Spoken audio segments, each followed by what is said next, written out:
저는 지금 대한민국에서 지팡이 없이 걷는 연습을 하고 있습니다. 하지만 몇 년 전 저는 걷는 것조차 죄처럼 느꼈던 곳에 살았습니다. 그날 밤 국경의 강 앞에서 저와 누나는 죽음 직전이었습니다.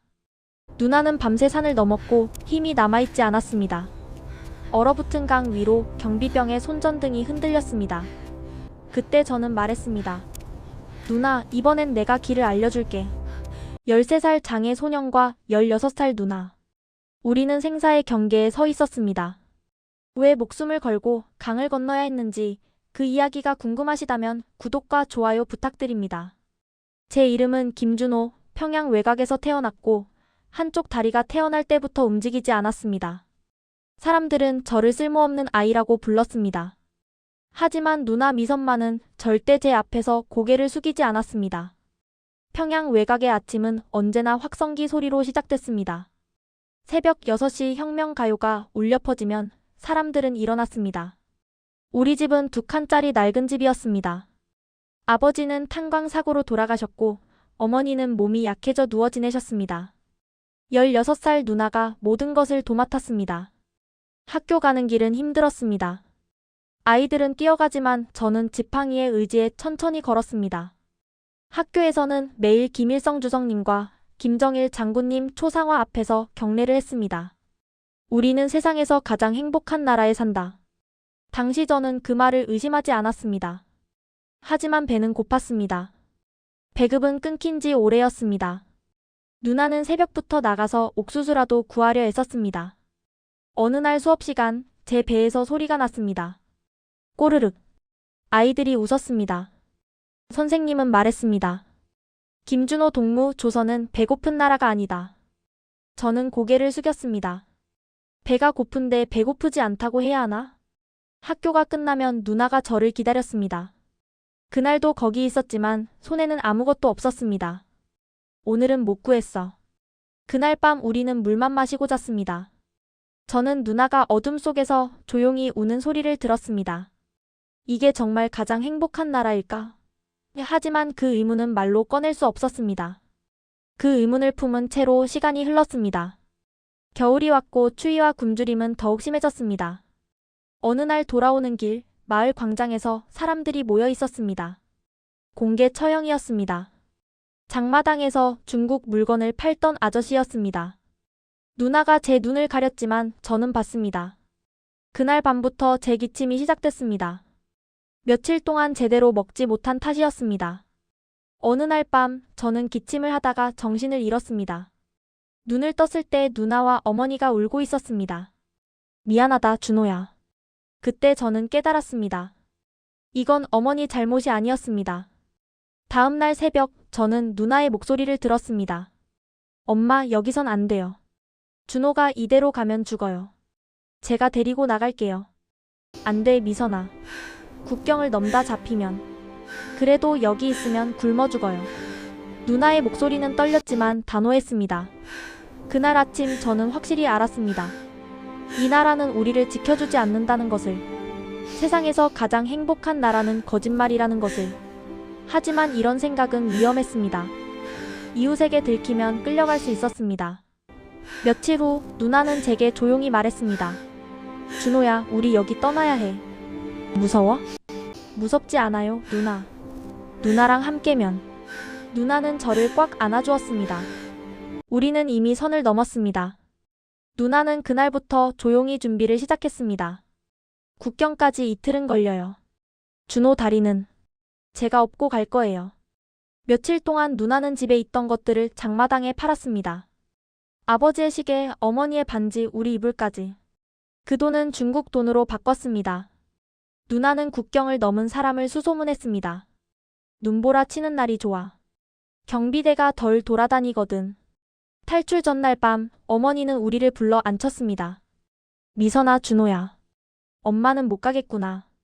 엄마도 같이 가요. 안 돼. 나까지 가면 셋 다 죽어. 너희 둘이라도 살아야지. 어머니는 떨리는 손으로 우리 손을 잡았습니다. 살아서 자유로운 곳에 가거라. 저는 울었습니다. 누나도 울었습니다. 새벽 4시 누나가 저를 깨웠습니다. 밖에는 눈이 내렸습니다. 우리는 두꺼운 옷을 입었습니다. 누나는 빵과 물을 배낭에 넣었습니다. 엄마, 나중에 꼭 데리러 올게요. 어머니는 고개를 저었습니다. 너희만 살면 돼. 저는 어머니를 껴안았습니다. 엄마 사랑해요. 나도 사랑한다, 준호야. 우리는 문을 나섰습니다. 뒤돌아보니 어머니가 눈물을 닦고 있었습니다. 그게 어머니와의 마지막이었습니다. 눈보라가 몰아쳤습니다. 누나는 제 손을 꽉 잡고 어둠 속으로 걸어갔습니다. 눈보라가 우리를 감쌌습니다. 마을을 벗어나 산으로 올라갔습니다. 처음엔 제가 지팡이로 걸었습니다. 하지만 산길은 가팔랐습니다. 누나, 미안해. 누나는 저를 업었습니다. 1시간, 2시간. 숨소리가 거칠어졌습니다.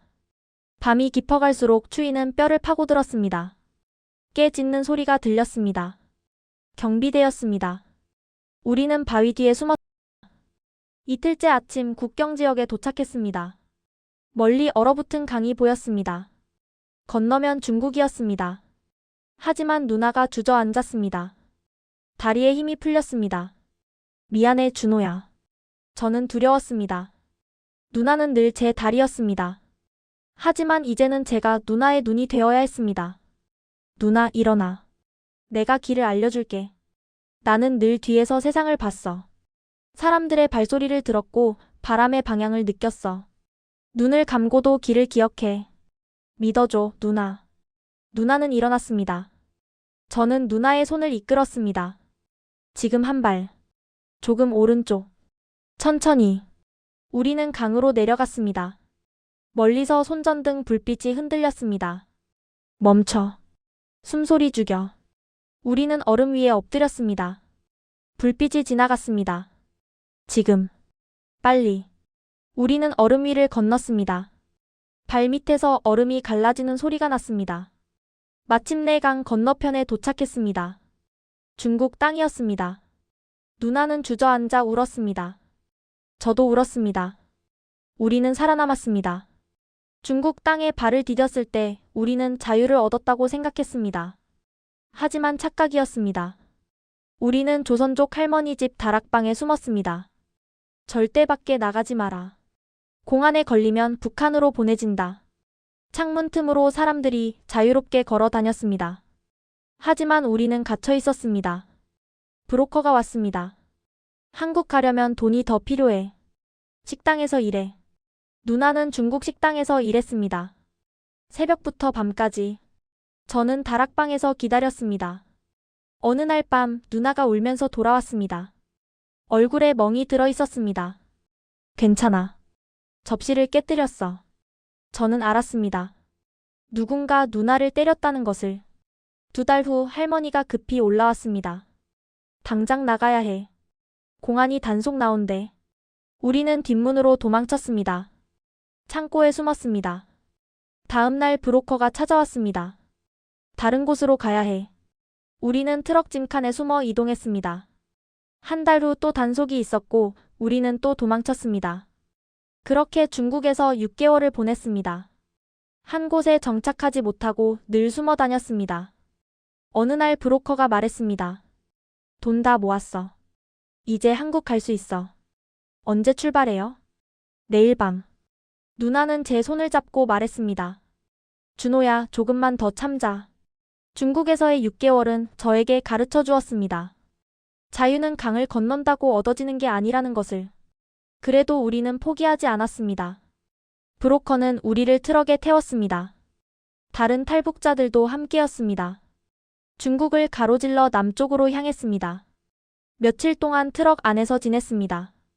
국경을 넘을 때마다 심장이 멎을 것 같았습니다. 검문소를 지날 때 짐더미 사이에 숨었습니다. 일주일 후 태국에 도착했습니다. 우리는 방콕 거리를 걸었습니다. 처음 보는 세상이었습니다. 한국 대사관 앞에 도착했을 때 경찰에게 발각됐습니다. 뛰어. 하지만 저는 빨리 뛸 수 없었습니다. 누나가 제 손을 잡고 끌었습니다. 준호야, 조금만 더. 대사관 정문에 도착했습니다. 저희는 북한에서 왔어요. 도와주세요. 경비원이 문을 열어주었습니다. 경찰은 대사관 안으로 들어오지 못했습니다. 우리는 바닥에 주저앉았습니다. 직원이 다가왔습니다. 괜찮으세요? 네, 이제 안전해요. 여기는 한국 땅이나 다름없어요.